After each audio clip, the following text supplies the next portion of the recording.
Why the Trojan horse never actually existed. We all know the story of the giant wooden Trojan horse, but the archaeological and historical realities of the Trojan War point to a very different kind of destruction.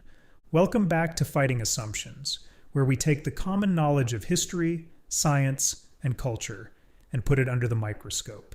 Today, we are looking at one of the most famous military stratagems of all time.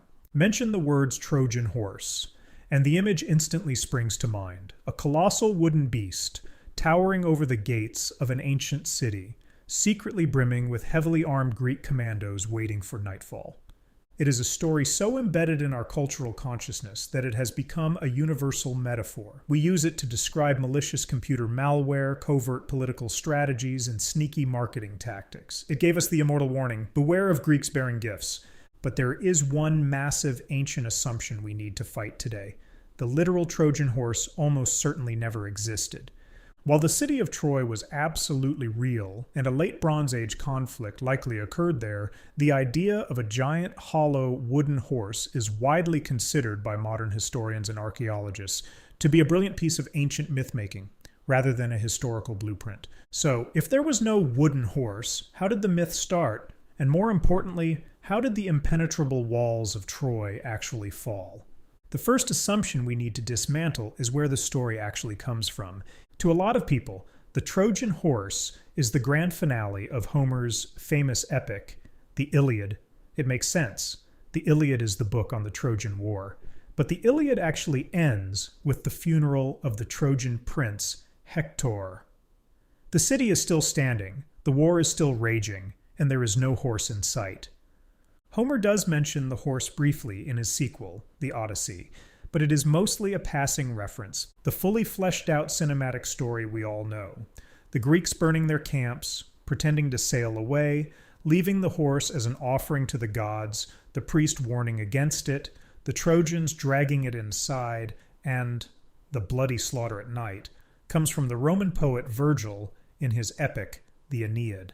Virgil wrote the Aeneid in the 1st century BC, roughly 1,100 years after the Trojan War supposedly took place.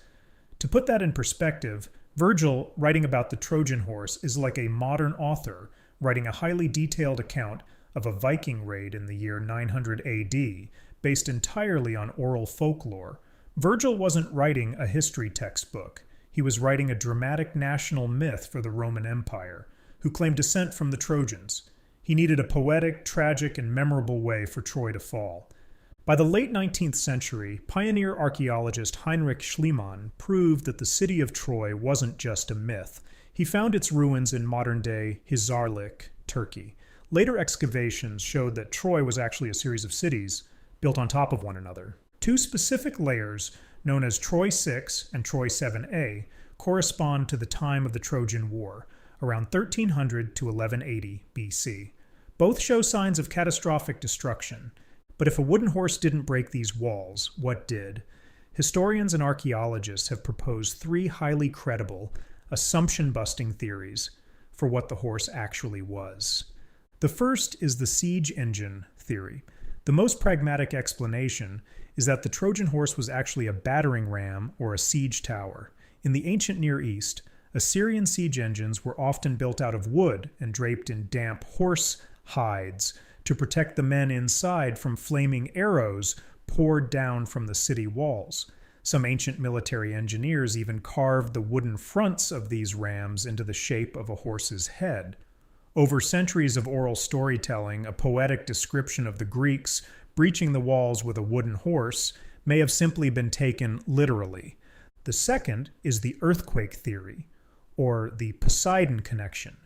This theory, heavily supported by the archaeological record of Troy 6, suggests the horse was an earthquake. When archaeologists examined the ruins, they didn't find the ash and arrowheads typical of a siege. They found massive collapsed walls with masonry shifted in ways that are uniquely characteristic of a violent earthquake. In ancient Greek mythology, the god Poseidon was the god of the sea. But he had two other major domains. He was the Earthshaker, the god of earthquakes, and the creator and patron god of horses. If a devastating earthquake breached the famously impregnable walls of Troy and allowed the Greeks to finally win, the ancient poets wouldn't have written that tectonic plates shifted. They would have sung, Poseidon's horse broke the walls. The third is the ships of the sea theory. A third compelling theory looks at naval terminology. In the Bronze Age and the centuries that followed, poets frequently referred to ships as the horses of the sea. Furthermore, many Phoenician and Greek merchant and war vessels featured wooden horsehead figureheads carved into their bows. The story of soldiers hiding inside a wooden horse might be a corrupted oral tradition of Greek soldiers hiding below the decks of their ships, feigning a retreat, and then rowing back to launch a surprise amphibious assault on the city under the cover of darkness. If the reality is that Troy fell to an earthquake, a battering ram, or a naval ambush, why did the wooden horse myth survive for 3 millennia? Because as humans, we are hardwired for narrative. A battering ram is just engineering. An earthquake is just bad luck. But a giant hollow wooden statue left as a fake religious offering, filled with holding their breath assassins. That is genius. It speaks to human cunning, the danger of hubris, and the devastating consequences of letting your guard down. It turns a brutal, miserable 10-year siege into a thrilling heist movie.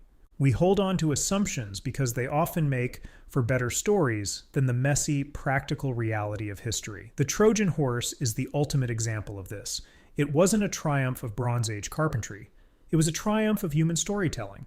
Thanks for listening to this edition of Fighting Assumptions. If you enjoyed dismantling this myth, be sure to subscribe to the newsletter. Keep fighting assumptions.